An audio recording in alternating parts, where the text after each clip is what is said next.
అక్కడి భాష రాదు, తెలియని ప్లేస్కి వెళ్తున్నాం ఫస్ట్ టైం 1 మంత్ ప్రోగ్రామ్ అది.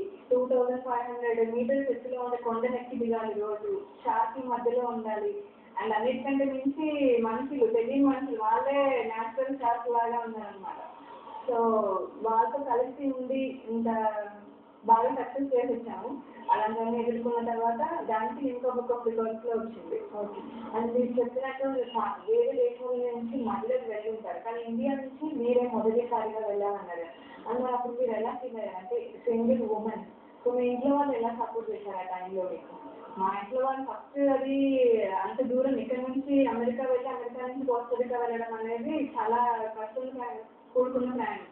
అండ్ అక్కడి నుంచి 60 గంటలు షిప్లో వెళ్ళాలి మేము ఆ ప్లేస్కి చేరుకోవాలంటే. నాతో పాటు ఉండేవాళ్ళు అంతకుముందు నేను ఎప్పుడు చూడలేదు, అంత మగవాళ్ళు. ఆబ్వియస్లీ మా ఇంట్లో వాళ్ళకి కొద్దిగా భయం అనేది ఉంటుంది, ఏంటి మళ్ళీ ఎలా ఉంటుందో ఏంటనేది. సో మా వాళ్ళకి అంతకుముందు నేను కన్విన్స్ చేసుకున్నాను కాబట్టి వాళ్ళ సపోర్ట్ అనేది, స్పెషల్గా మా హస్బెండ్, ఆయన సపోర్ట్ ఎక్కువగా ఉంది కాబట్టి తను అర్థం చేసుకుని పంపించాను. అప్పుడైతే నేను అసలు అంటే ఎలా అనుకున్నానంటే మొత్తం దేశం మొత్తం అంతా నా వెనకాల నుండి నేను నా దేశానికి మంచి పేరు తీసుకురావాలనే ఉద్దేశంతో వెళ్ళాను. అదొకటి అంటే మంచి పేరు తీసుకురావాలనే ఒకే కోరిక ఉంది అంతే. మిగతా ఎంత కష్టమైనా సాధిద్దామని కష్టం గురించి ఆలోచించలేదు. So that was my experience. మీరు స్టార్టింగ్లో అంటే ఈ ఫీల్డ్లో ఎంటర్ అయినప్పుడు ఎలాంటి ఇబ్బందులు ఎదుర్కొన్నారు? స్టార్టింగ్లో అంటే మాకు ఇలా ఫ్లడ్స్, సైక్లోన్స్ అలా వచ్చినప్పుడు ఫీల్డ్లోకి వెళ్ళాల్సి ఉంటుంది. సో అక్కడ మనకి ప్రాపర్గా ఫుడ్ కానీ అట్లా ఏమి ఉండదు. అండ్ ఎవరితో వెళ్తున్నాము ఎలాంటి కొన్నిసార్లు డెడ్ బాడీస్ పక్కనే ఉండి మనం పని చేయాల్సి ఉంటుంది. తుఫాన్లో మనమే తిప్పుకోవచ్చు, మనం బయటికి రావాల్సిన పరిస్థితులు ఉంటాయి, అన్నీ తెలుస్తుంది మనకి.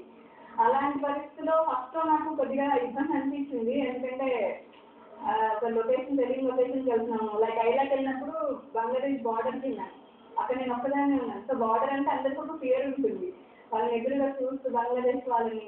అలా డిఫరెంట్ సిచ్యువేషన్స్లో మనకి అసలు బయటపడతామా బతుకుతామా అన్న ఒక ఆలోచన ముందుంటుంది.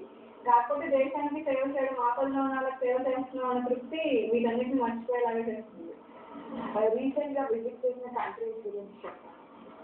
నేను రీసెంట్గా అంటే ఈ కోకో ఐలాండ్ తర్వాత జర్మనీ వాటికి వెళ్ళానండి. అక్కడైతే ఒక టెక్నాలజీ, కొత్త టెక్నాలజీ నేర్చుకుని వచ్చాను. దేని గురించి అంటే ఇంటర్నెట్ లేకుండా, ఇప్పుడు మీరు ఈమెయిల్ పంపించాలనుకుంటే ఎవరికైనా ఇంటర్నెట్ అనేది ప్రతి ఒక్కరికి తెలిసిందే. ఆ ఇంటర్నెట్ సహాయం లేకుండా ప్రపంచవ్యాప్తంగా మారుమూల ప్రాంతానికైనా కానీ ఈమెయిల్స్ కానీ పిక్చర్స్ స్మాల్ రెజల్యూషన్ కానీ పంపించుకునే టెక్నాలజీ నేను ఇండియాలో ప్రమోట్ చేస్తున్నాను. పాపం చేసి ముందు పూర్తి చేస్తున్నారు కదా, స్ఫూర్తి ఎవరిది? నా స్ఫూర్తి అంటే మా మదరేనండి. ఎందుకంటే చిన్నప్పటి నుంచి మేము చాలా ప్రాబ్లమ్స్ ఫేస్ చేసాము ఫైనాన్షియల్గా. మా ఫాదర్కి యాక్సిడెంట్ అయిన తర్వాత సో తను తినక మమ్మల్ని స్టేజ్లో పెంచింది. నేను చిన్నప్పటి నుంచి చూస్తూ వచ్చాను ఎలా ఉంటాయి కష్టాలు అనేది. తన ధైర్యం